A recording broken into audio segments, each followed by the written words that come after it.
আসসালামু আলাইকুম ওরহমতুল্লাহি ওয়াবারাকাতুহ। কবরের আযাব থেকে মুক্তি লাভের জন্য আল্লাহ তাআলার কাছে খানা চাই এবং কোরআন হাদিস মোতাবেক জীবনকে সাজাই। মৃত্যুবরণ একদিন না একদিন করতে হবে, এই ভয়টুকু অন্তরে রেখে সামনে এগিয়ে যাই। আল্লাহ তাআলা যেন আমাদেরকে সবাইকে হেফাজত করুন। কবর হচ্ছে আখিরাতের প্রথম মঞ্জিল। যারা সহজে এই মঞ্জিল থেকে মুক্তি লাভ করবে তাদের জন্য সবকিছুই সহজ হয়ে যাবে। এই জন্য আম্বিয়া কেরাম, সাহাবায়ে কেরাম, আউলিয়া কেরাম সব সময় কবর থেকে মুক্তি লাভের জন্য কান্না করতেন।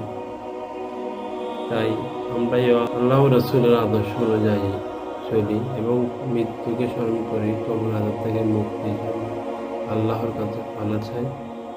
আল্লাহ তাআলা সবাইকে বোঝার তৌফিক দান করুক। আমি